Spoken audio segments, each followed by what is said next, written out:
Hello everyone. तो आज हम लोग को पढ़ना है ZNS टाइप का स्ट्रक्चर, जो कि नया नेक्स्ट टाइप का स्ट्रक्चर हम लोग का। इससे पिछले क्लास में हम लोग पढ़े थे NaCl स्ट्रक्चर के बारे में, उसका सारा पॉइंट क्लियर किए हुए थे। आज हम लोग को पढ़ना है ZNS टाइप के स्ट्रक्चर के बारे में। पॉइंट्स वही है, फटाफट आइए समझ जाते हैं कि सभी टेट्राहेड्रल कहाँ होंगे, एनायंस कहाँ होंगे, केटायंस कहाँ होंगे। ठीक है, तो चलिए स्टार्ट करते हैं। ZNS टाइप स्ट्रक्चर, पहला वही पॉइंट है इसका, lattice lattice point. Lattice point फिर से एनायंस होंगे इसके अंदर, एनायंस और क्या होंगे, केटायन। तो देखो जेडएनएस में आप लोगों को पता है कि जो जिंक होता है वो मेटल, इसके ऊपर कितना चार्ज होगा, +2 चार्ज होगा। जिंक के ऊपर कितना चार्ज होगा, +2 चार्ज होगा। सल्फर के ऊपर कितना चार्ज होगा, 2- चार्ज होगा। तो बेसिकली ये केटायन है और ये क्या है, एनायन। तो जो एनायंस होते हैं ना, वो होते हैं एफसीसी में, और जो केटायंस होते हैं वो होते हैं अल्टरनेट टेट्राहेड्रल वाइट। ध्यान रखना, बहुत इंपॉर्टेंट पॉइंट है, आपको यही सब पॉइंट याद रखना है। आपको एग्जाम वगैरह सब में बोल देगा कि जेडएनएस टाइप का स्ट्रक्चर है। तो अब जेडएनएस टाइप का जब भी स्ट्रक्चर के बारे में बोल रहा है तो आपको याद होना चाहिए, आपको पता होना चाहिए कि केटायंस कहाँ होंगे और एनायंस कहाँ होंगे, कोऑर्डिनेशन नंबर क्या होगा, पैकिंग एफिशिएंसी क्या होगा। यही सब पॉइंट इंपॉर्टेंट होता है। तो चलिए सबसे पहला पॉइंट हम लोग क्या समझे हैं, एनायंस के बारे में, है ना। एनायंस कहाँ होंगे, एफसीसी लैटिस में। एनायंस कहाँ होंगे, एफसीसी में। और केटायंस कहाँ होंगे, अल्टरनेट टेट्राहेड्रल वॉइड। ध्यान से समझना, बहुत इंपॉर्टेंट है, अल्टरनेट टेट्राहेड्रल वॉइड्स। अगर आपको पता हो तो टेट्राहेड्रल वॉइड्स कहाँ होते हैं ये हम आपको बता चुके हैं। टेट्राहेड्रल वॉइड्स कहाँ होते हैं ये हम आपको बताए हैं। यहाँ कहीं है ना, यहाँ कहीं एज बॉडी डायगोनल जो होते हैं, जो भी बॉडी डायगोनल होगा, बॉडी डायगोनल के A√3/4 डिस्टेंस पे टेट्राहेड्रल वॉइड होते हैं। एक बॉडी डायगोनल पे 2 वॉइड्स होते हैं। तो बॉडी डायगोनल कितने होते हैं, क्यूब के अंदर 4 बॉडी डायगोनल होते हैं। कितने बॉडी डायगोनल होते हैं, 4 बॉडी डायगोनल होते हैं। तो कितना होगा टोटल टेट्राहेड्रल वॉइड, 8 होगा। तो जेडएनएस टाइप स्ट्रक्चर में बोला गया है कि जो टेट्राहेड्रल वॉइड्स होते हैं उसमें केटायन होगा, और टेट्राहेड्रल वॉइड्स में क्या होगा, केटायन। लेकिन कैसा कैसा tetrahedral voids, alternate tetrahedral voids. यानी कि एक बॉडी डायगोनल पे 2 वॉइड्स होंगे, A√3/2 पे, यहाँ पे ध्यान समझना, A√3/2 पे यहाँ पे, और A√3/2 पे, सॉरी A√3/4 पे यहाँ पे। ठीक है ना, दोनों जगह होंगे। ये डिस्टेंस कितना आ जाएगा, A√3/4, और ये डिस्टेंस भी कितना आ जाएगा, A√3/4। तो दोनों 2 वॉइड्स है, एक बॉडी डायगोनल पे कितने वॉइड्स है, 2 वॉइड्स है। तो इस दोनों वॉइड्स पे कहीं एक ही जगह क्या प्रेजेंट होगा, केटायन प्रेजेंट होंगे, अल्टरनेट टेट्राहेड्रल वॉइड्स। बोलिए समझ में आ रहा है, अल्टरनेट टेट्राहेड्रल वॉइड्स। यानी कि इस बॉडी डायगोनल्स पे 2 वॉइड्स हैं, इस दोनों वॉइड में से किसी एक वॉइड्स पे ही प्रेजेंट होंगे आपका Zn केटायन, Zn2+। और एनायंस कहाँ है, एफसीसी में, यानी कि S2- कहाँ है, एफसीसी लैटिस में। ठीक है, एफसीसी का मतलब आपको पता है, corner of the cube as well as face centre of the cube. Clear हो रहा है बात, बोलो। अच्छा चलिए, तो ये बात समझ में आया। अब बात करते हैं, अब हम लोग बात करते हैं यहाँ पे पहला पॉइंट वही, number of cation per unit cell, number of cation per unit cell. एक यूनिट सेल के अंदर नंबर ऑफ केटायन कितने होंगे, तो ध्यान से समझना, टोटल टेट्राहेड्रल वॉइड कितना होता है, टोटल टेट्राहेड्रल वॉइड कितना होता है, 2Z। ध्यान रखना, टोटल टेट्राहेड्रल वॉइड कितना होता है, 2Z। तो एफसीसी के लिए टेट्राहेड्रल वॉइड कितने होंगे, Z का वैल्यू कितना होता है एफसीसी के लिए, बोलो। Z का वैल्यू कितना होता है, Z का वैल्यू होता है 4। तो 4 2 8 होना चाहिए टोटल टेट्राहेड्रल वॉइड। लेकिन अल्टरनेट पोजीशन पे है, जो Zn है, जो जिंक है, वो कहाँ प्रेजेंट है? Alternate position of tetrahedral void, यानी कि एक बॉडी डायगोनल पे एक ही Zn होंगे। एक बॉडी डायगोनल पे कितने Zn होंगे? 1 जिंक होंगे। तो कितने बॉडी डायगोनल होते हैं हमारे पास? 4। कितने बॉडी डायगोनल हमारे पास? 4। तो प्रत्येक बॉडी डायगोनल पे एक जिंक के एटम्स प्रेजेंट होंगे। तो number of cation per unit cell is equal to कितना आ जाएगा? 4 आ जाएगा। बताओ, समझ में आया? सेकेंड पॉइंट देखना, number of anion per unit cell. Number of anion per unit cell. Anion कहां प्रेजेंट है? एफसीसी। एनायन कहां प्रेजेंट है? एफसीसी में। और एफसीसी का मतलब क्या होता है? कॉर्नर। कॉर्नर पे एटम्स होते हैं, एज वेल एज है ना, face centre. Face centre corner पे होते हैं और फेस सेंटर पे।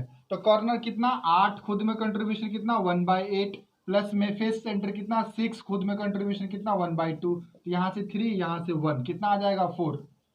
कितना आ जाएगा? 4। तो number of anion per unit cell is equal to 4। बताओ, समझ में आया? तो फॉर्मूला क्या बनेगा? फॉर्मूला ऑफ कंपाउंड, फॉर्मूला क्या बनेगा? Zn4S4। देखो, यही तो बनेगा। Zn कहाँ है? कैटायन कहाँ है? टेट्राहेड्रल वॉइड में, अल्टरनेट टेट्राहेड्रल वॉइड में। एनायंस कहाँ है? एफसीसी लैटिस में। एनायंस कहाँ है? एफसीसी लैटिस में। तो फॉर्मूला क्या बनेगा? Zn4S4। कॉमन क्या आ रहा है? 4 अगर आप कॉमन ले लीजिए तो फॉर्मूला क्या बन जाएगा? Zns। 4 कॉमन ले लीजिए तो फॉर्मूला क्या बन जाएगा? Zn। ये जो वैल्यू है, ये हम आपको NaCl स्ट्रक्चर में भी बताए थे। ये जो वैल्यू है, ये किस चीज को बताता है? ये बेसिकली Z को बतलाता है। ये किसको बतलाता है? ये Z को बतलाता है। यानी कि Zns टाइप स्ट्रक्चर में जो Z का वैल्यू है, वो वैल्यू कितना आ रहा है? 4। और इससे आप ये भी समझ सकते हैं कि there are 4 formula in 1 unit cell. Zns type का जो एक यूनिट सेल होगा, उसमें कितने Zns होंगे? 4 होंगे। बताइए, समझ में आया आपको? उतार लीजिए वीडियो पॉज करके।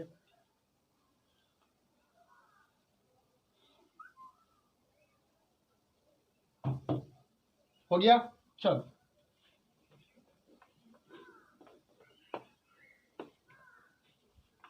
अगला देखो। अगला हमारे पास अगला point, second point, density. Density तो अब आप लोगों को पता चल गया होगा। डेंसिटी इक्वल टू हम लोग क्या बोलते थे? Z into mass. मास किसका लेना है? Zn। S का मास लेना अपॉन Na इंटू ए क्यूब। ठीक है। Z का वैल्यू क्या होगा Zns स्ट्रक्चर के लिए? 4 into mass of Zns upon Na into A cube. This is the density, density of Zns type structure. उतार लें। हो गया? चलो, अगला देखो। अगला कोऑर्डिनेशन नंबर। कोऑर्डिनेशन नंबर से पहले हम लोग टचिंग कंडीशन के बारे में बात कर लेते हैं। तीसरा point, touching condition. Touching condition का मतलब वही है जो केटायन और एनायन है, एक दूसरे को कितने डिस्टेंस पे टच कर रहे हैं। तो ध्यान देना, जो एनायंस हैं, यानी कि यहाँ जो कॉर्नर पे होगा, ये कौन होगा? सल्फर 2-, क्योंकि जो एनायंस है वो कहाँ प्रेजेंट है? एफसीसी लैटिस में, यानी कि कॉर्नर पे प्रेजेंट होंगे और फिर इसके सेंटर पे प्रेजेंट होंगे। अच्छा भाई, और केटायन कहाँ प्रेजेंट है? यानी कि इस वॉइड के अंदर क्या प्रेजेंट है? Zn2+। इस वॉइड के अंदर क्या प्रेजेंट है? Zn2+। दोनों का डिस्टेंस कितना होगा? यानी कि R प्लस प्लस में R- का डिस्टेंस कितना? ये दूरी कितना बताओ? a√3/4। a√3/4। समझ में आया? तो आप इसको ऐसे भी लिख सकते हैं, रेडियस ऑफ Zn2+ प्लस में radius of S2- is equal to a√3/4। Touching condition. ठीक है, टचिंग कंडीशन हो गया। ये उतार लो। उतार लिए? बहुत अच्छा। बात करते हैं कोऑर्डिनेशन नंबर की। Fourth, coordination number of cation. Coordination number of cation. तो केटायन, यानी कि केटायन जो है वो कहाँ प्रेजेंट है? टेट्राहेड्रल वॉइड्स में। केटायन कहाँ प्रेजेंट है? टेट्राहेड्रल वॉइड्स में। टेट्राहेड्रल वॉइड्स का कोऑर्डिनेशन नंबर कहाँ आता है? ये कहाँ प्रेजेंट है? टेट्राहेड्रल वॉइड में, कैटायन कहाँ प्रेजेंट है, टेट्राहेड्रल वॉइड में, और टेट्राहेड्रल वॉइड का कोऑर्डिनेशन नंबर कितना होता है, 4। अरे बताए थे ना, टेट्राहेड्रल वॉइड ऐसा कुछ, नीचे 3 एटम है ना, ऊपर 1 एटम, सबके सेंटर को मिला दीजिए। टेट्राहेड्रल वॉइड कितने एटम से घिरे हुए थे, 4 एटम से क्लोजली होता है, मतलब एक एटम जो वॉइड्स में होते हैं ना वो 4 एटम से टच्ड होते हैं, उसी को हम लोग क्या बोलते हैं, टेट्राहेड्रल वॉइड। तो कोऑर्डिनेशन नंबर कितना हो गया, 4। इसी में सेकंड पॉइंट क्या है, coordination number of anion, coordination number of anion. ध्यान समझना, हम पिछले क्लास में भी बताए थे आपको, NaCl स्ट्रक्चर के बारे में बताए थे। जो Cl- होता है वो लैटिस में प्रेजेंट होता है, FCC लैटिस में प्रेजेंट होता है। तो FCC लैटिस का हम लोग कोऑर्डिनेशन नंबर नहीं लिखते हैं, हम लोग कोऑर्डिनेशन नंबर इस particular anionic particular ionic compound जो हम लोग यहाँ पे पढ़ रहे हैं, ZnS टाइप का स्ट्रक्चर, इसका कोऑर्डिनेशन हम लोग देखेंगे कि जिंक का कोऑर्डिनेशन नंबर कितना था, 4, क्योंकि वो वाइड्स के अंदर प्रेजेंट था।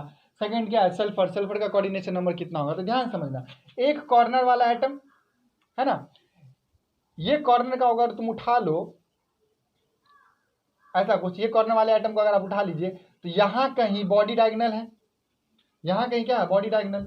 इसको थोड़ा ऐसे बना लो, ये मान लो क्यूब है, क्यूब, ये साइड ए है, ये भी साइड कितना है, ए। तो यहाँ कहीं बॉडी डायगोनल होगा, यहाँ कहीं बॉडी डायगोनल होगा a√3/4 डिस्टेंस पे, तो ये इसको टच कर रहा है। अच्छा, पीछे कहीं होगा बगल वाले में वाइट्स, इधर कहीं होगा वाइट्स, और इधर कहीं होगा वाइट्स। देख लो ध्यान से, जो हम ये एरो करके बनाया ना, ये एरो साइड हो गया, कॉर्नर का साइड हो गया, यानी कि एक कॉर्नर, एक इधर साइड है, एक पीछे की तरफ साइड है, एक बगल में साइड है, एक इधर साइड है, 4 साइड। और ये 4 साइड के बॉडी डायगोनल पे जो टेट्राहेड्रल वॉइड्स रखा है उसको टच कर रहा है। पहला एक अपने क्यूब में, एक पीछे वाले में, एक उधर बगल वाले में, और एक इधर। ठीक है, तो कितने को टच कर रहे हैं, 4। तो कोऑर्डिनेशन नंबर ऑफ एनायन भी कितना होता है इसका, 4 होता है। ध्यान से समझ लेना, कोऑर्डिनेशन नंबर ऑफ एनायन भी कितना होता है, 4। जैसे ऐसे समझो, ये मेरा हाथ क्या हो गया, ये हो गया सल्फर, ठीक है। यहाँ कहीं होगा बॉडी डायगोनल, इसमें टच करेगा 1, इसमें टच करेगा 2, इसमें टच करेगा 3, और इधर टच करेगा 4। कितने को टच किए, 4 को। तो कोऑर्डिनेशन नंबर कितना हो गया, 4। ठीक है, उतार लीजिए, उतार लीजिए।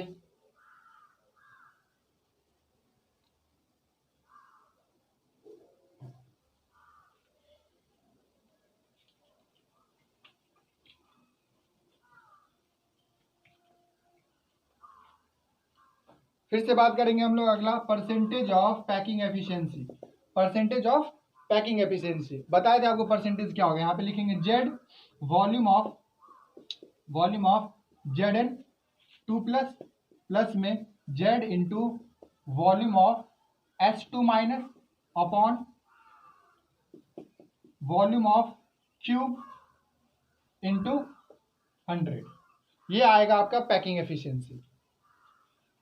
तो बताओ जेड का वैल्यू कितना होता है, 4 होता है। वॉल्यूम ऑफ जेड एन यानी कि क्या लिखेंगे, 4/3 पाई आर प्लस का क्यूब प्लस में 4 इंटू 4/3 है ना, आर माइनस का क्यूब 4/3 पाई आर क्यूब है ना, पाई भी यहाँ पे आएगा, अपॉन में वॉल्यूम ऑफ क्यूब क्या होगा, a cube into 100, a cube into 100।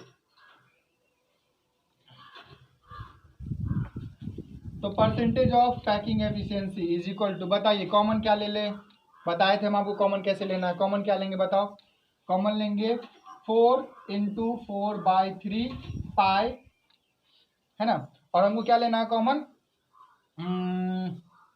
Are plus common ले लेते हैं, नहीं आर माइनस कॉमन ले लेते हैं, आर माइनस का क्यूब कॉमन ले लेते हैं। तो यहाँ से क्या बचेगा, देखो 4 से 4 कैंसिल, 4/3 से 4/3 कैंसिल, पाई से pi cancel, r minus cancel, यहाँ पे कितना आ गया 1। यहाँ पे भी 4 से 4 कैंसिल, 4/3 से 4/3 कैंसिल, पाई से पाई कैंसिल, और यहाँ पे क्या था आर प्लस क्यूब, और यहाँ पे क्या आर माइनस क्यूब। तो यहाँ पे क्या आएगा अपने पास, R plus upon are minus का होल क्यूब, देख लो ध्यान से, अपॉन ए क्यूब इंटू 100। ऐसे ही तो लेते हैं,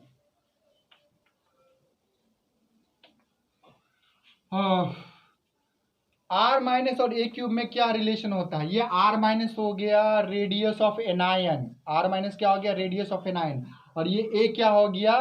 साइड ऑफ क्यूब। तो इस दोनों में क्या रिलेशन होता है? तो ध्यान से देखना, फेस सेंटर है ना, एफसीसी है, ये एटम होंगे कॉर्नर पे, ये होंगे फेस के सेंटर पे, ये होंगे कॉर्नर पे। टचिंग कंडीशन क्या होता है? 4r minus a root two, 4r minus is equal to a root two.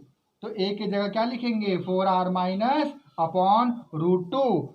Rationalise करो तो root two upon root two क्या आ जाएगा? 4r माइनस, है ना, into root two by two, two से ये कट गया, तो फाइनल आंसर कितना आ गया अपने पास?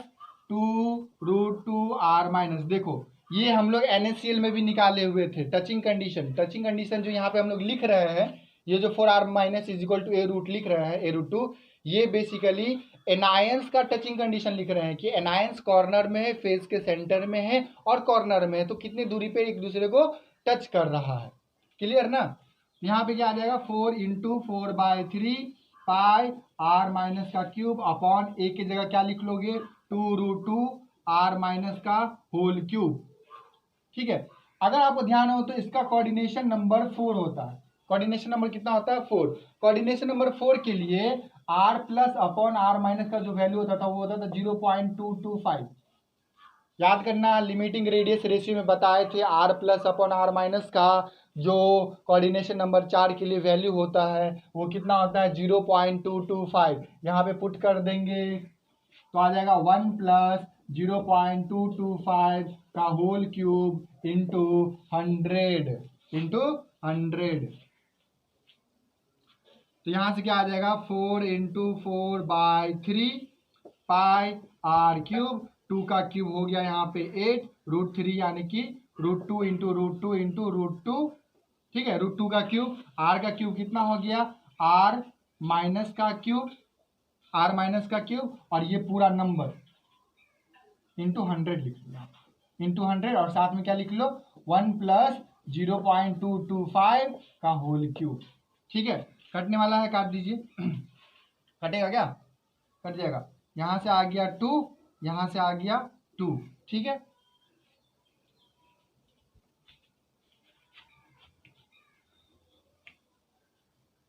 तो क्या बच जाएगा यहाँ से? अब देखो √2 को कैसे लिखेंगे? √2 को कैसे लिखेंगे? √2 इंटू √2, तो √2 into √2 by pi r minus का क्यूब, है ना, आर माइनस का क्यूब।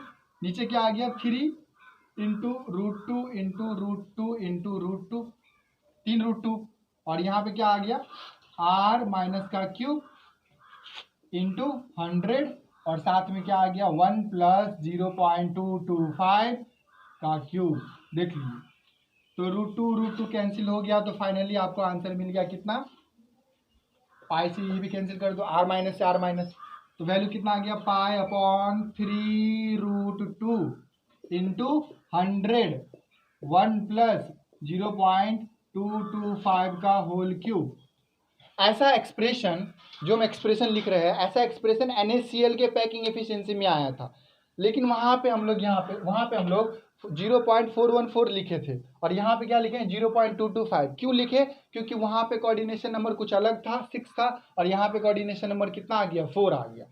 तो कोऑर्डिनेशन नंबर चेंज होगा ना, तो r plus upon are minus का वैल्यू जो है ये भी चेंज हो जाता है। देखो ये जो था, ये पैकिंग एफिशिएंसी आपको देखा होगा, इसका वैल्यू कितना आता था? 74% इंटू 1 प्लस 0.225 का होल क्यूब। देख लो, तो जो टोटल पैकिंग एफिशिएंसी आता है ना, वो आता है 74.84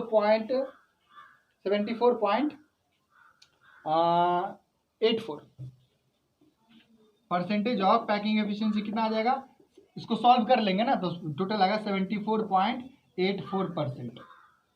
ठीक है, तो ZNS टाइप स्ट्रक्चर में जो पैकिंग एफिशिएंसी होता है वो कितना होता है? 74.84%। आपसे कोई पूछ दे percentage of Zn2 plus, percentage of Zn2 plus, तो क्या बोलोगे आंसर? 0.84%। कोई आपसे पूछ ले परसेंटेज ऑफ S2 माइनस, क्या बोलोगे? 74%। देख लो, तो ये था आपका ZNS टाइप स्ट्रक्चर। अगले लेक्चर में हम लोग पढ़ेंगे fluoride type structure and anti fluoride type structure, बहुत इंपॉर्टेंट है। एक बार ये स्ट्रक्चर खत्म हो जाए उसके बाद हम लोग को डिफेक्ट्स पढ़ना है, फिर ये चैप्टर कंप्लीट हो जाएगा। तो चैप्टर कोई बहुत बड़ा नहीं है, बहुत छोटा सा चैप्टर है। आई होप कि आप लोगों को समझ में आ रहा हो। ऐसे पढ़ते रहिए और ये इस मंथ के लास्ट तक ये चैप्टर कंप्लीट हो जाएगा। तो अगर कहीं लॉकडाउन एक्सटेंड हुआ, कहीं फिर से लॉकडाउन अगर एक्सटेंड हुआ, तो हम लोग सॉल्यूशन चैप्टर पढ़ेंगे, क्लास 12th का सेकेंड चैप्टर हमारा होगा। ठीक है, ओके, थैंक यू।